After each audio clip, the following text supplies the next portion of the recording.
Welcome back to Buckle Up. We are your Big Drag Entertainment, and I'm so excited for this conversation with NFR qualifier and just awesome all-around barrel racer and cowgirl, Nikki Hansen. Nikki, thank you so much for making time. How's it going today? Good, really good. Yeah, thank you for having me. Good. Tell us about your running 4 horses this week. Tell us about each of them and kind of the process of training each of them.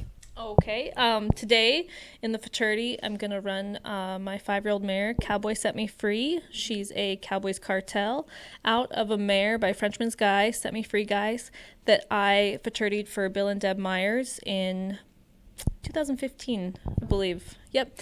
And so really fun to ride the first colt out of a horse that I had futuritied. Lots of similarities. They look the same. A lot of their, training, I guess, trouble that I might have had in training Set Me Free Guys, some of those show up in Sister, and then at the same time, they're both really kind, willing, just a joy to be around horse, both of them, both the mother and daughter. So it's been really fun to futurity her this year, and excited to be at the Pink Buckle with her today. And then in the Derby, I have a 6-year-old gelding by a smooth guy out of a great mare of my in-laws, Bob and Rose Hansen. Her name was Broadway, registered name Linda Signature, but just a outstanding barrel horse for my sister-in-law, Tess Dalzell. And then rope horse, my husband Alfred won a bunch on her. And now she's in the broodmare band and really producing a lot of great colts. So so running Deacon today in the Derby, and then my other Derby horse is H.H. Letty Kellogg. She's a Cowboys Cartel out of another great mare of ours, Dynamite Rain, who's produced some great horses for us. So really excited to run all 3 of them. And then later this week in the Open, I will run another Cowboys Cartel mare, Cowboys and Ladies, and she was raised and bred by Bill and Deb Myers out of their great mare, General's French Lady. So yeah, excited for this week. It'll be fun. That is so fun. Tell us more about the Cowboys Cartels, because I don't think I've gotten to visit with someone who has had experience with a lot of those horses. So what have you noticed about them, and what do you enjoy about that line of horses? Well, I personally love the Cowboys Cartels. They are, lots of speed, very versatile, horses that we can use on the ranch.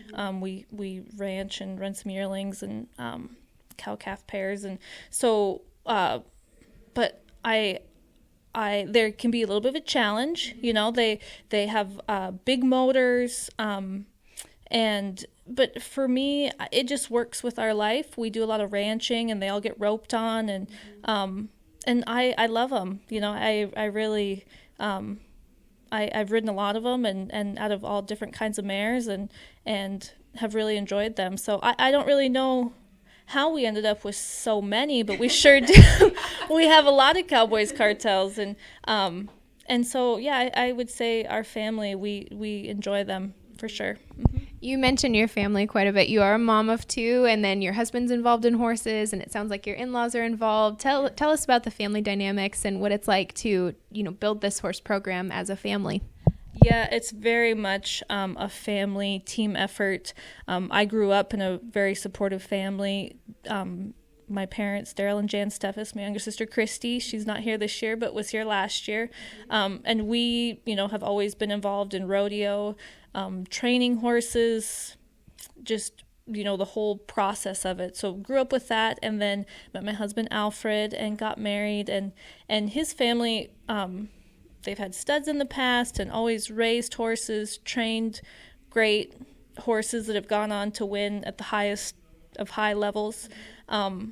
And so I have learned a lot and progressed more my training, being married to Alfred and being around his family, and really learned a lot from them, about horses and just the whole process of starting, when they're baby colts and getting them, to this age and ready to compete at this level. So, yeah. But I do have to tell them thanks, because I'm here by myself with 4 horses, and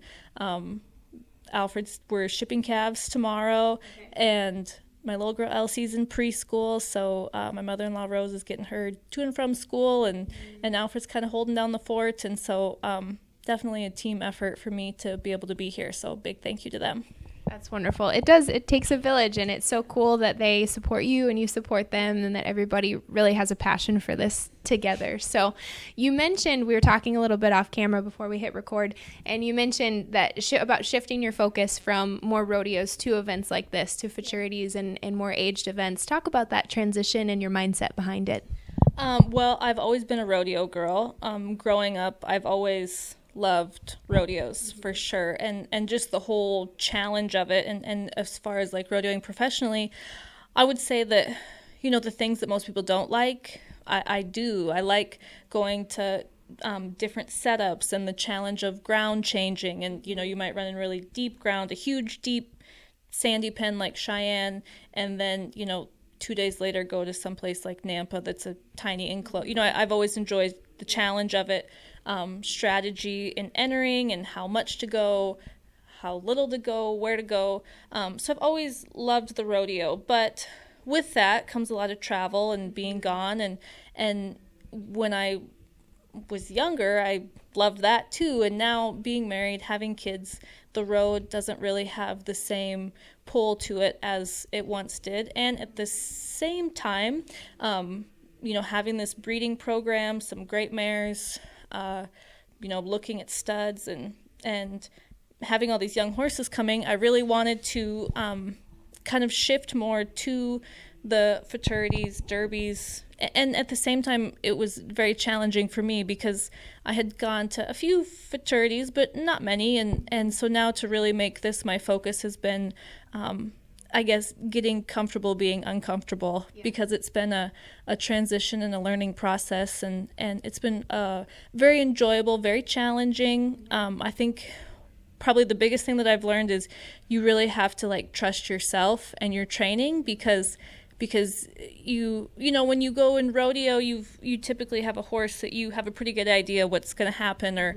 how they're going to work, and here it's kind of like, well, I worked my horse this way this week in hopes that this is going to happen, but I don't really know if that's going to happen, but I'm just going to trust that it's going to. And so I would say that's probably been my biggest thing that I've learned, you know, this year, but really enjoying it, and it's been fun, and I love coming to a big event like this. You see, so, you know, the people that you watch, you know, and you know, watch their training videos and listen to their podcasts, you know, and then to see them in person and how they exhibition their horses and warm them up and ride, and so it's fun to come someplace like this where everybody's together and just watch and really learn. Very, very well said. Well, it's been such a pleasure to visit with you and hear about your journey. Thank you for making time, and good luck the rest of this week. You've got a full week ahead of you. Yes, thank you very much. I appreciate it.